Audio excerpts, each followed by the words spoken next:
When we started our solar panel design, we had a couple of requirements, and the requirements were to put 4 solar panels on the roof, as well as it has to try and be tilted at certain times of the year or day to maximize the solar charge.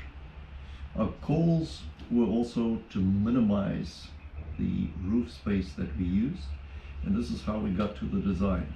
2 panels lined up next to each other, and then we have 2 panels sliding out from underneath.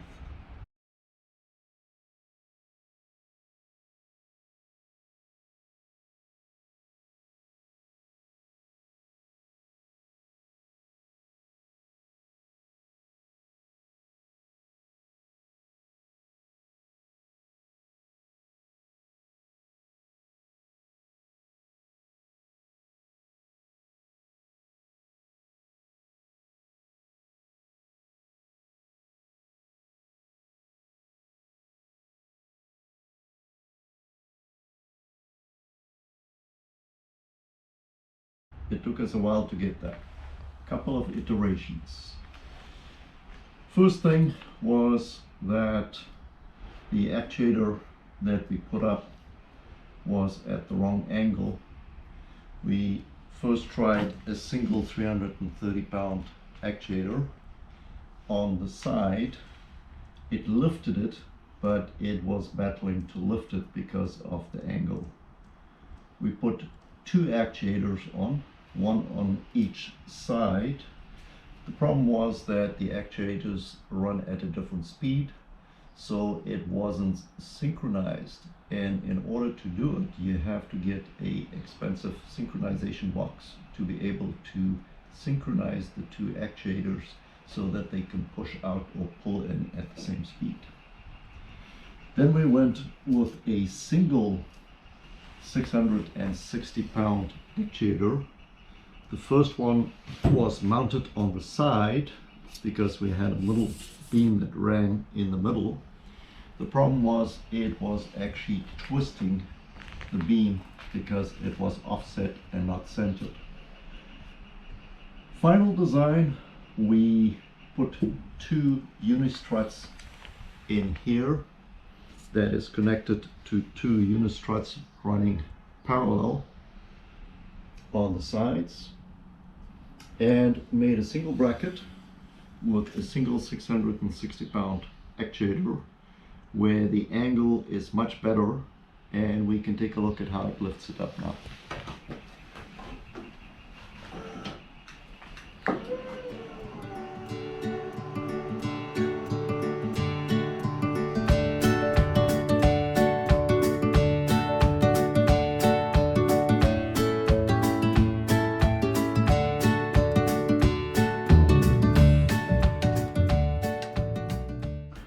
Let's take a look first at the frame.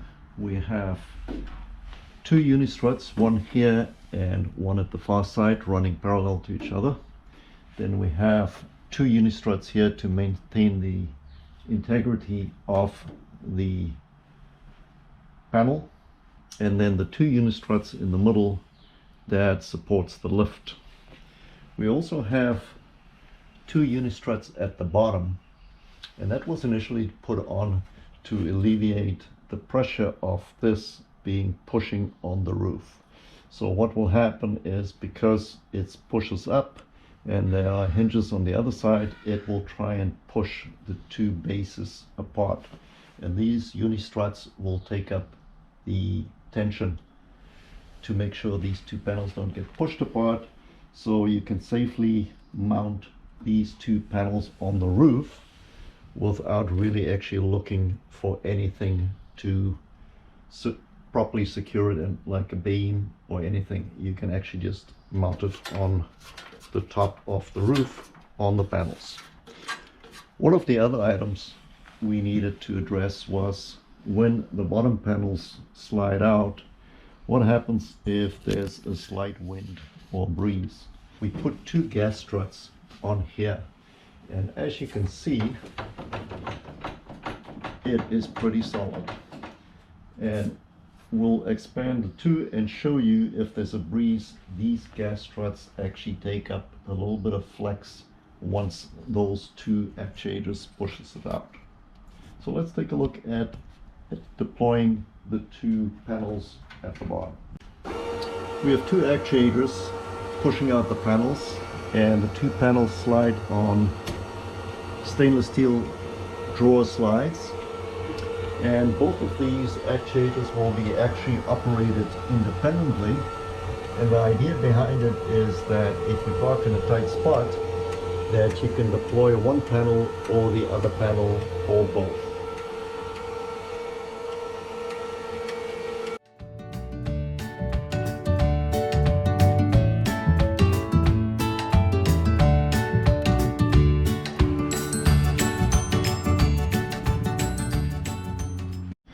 Well, the panel's fully deployed now, and let's say we get a little bit of a breeze or a wind.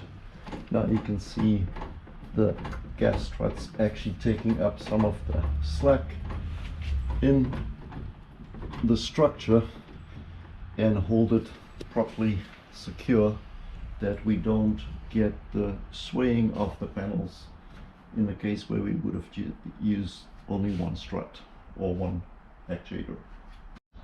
With the side panels not deployed, basically pulled in, we have a total length of 5.5 foot, and then if we deploy the panels, it totals a span of 9 feet. The angle that we're getting is roughly about 35 degrees on the tilt. We have 4 hinges here on the back of it, also stainless steel hinges. We also have opposite feet to help with any pressure that gets pushed from the other side. And lastly, once it's mounted on the roof, we will have another set of hinges that will sit like that, that will help with any instability on the sides.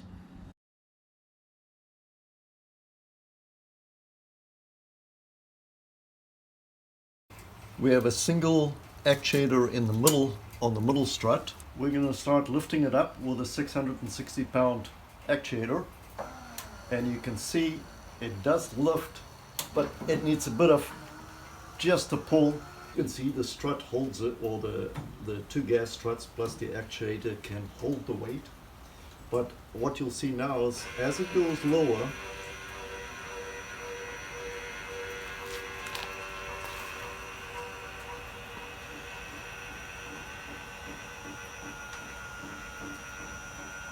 and this is the critical part now. It will still hold it, and now it's coming to a point where it will actually fall down.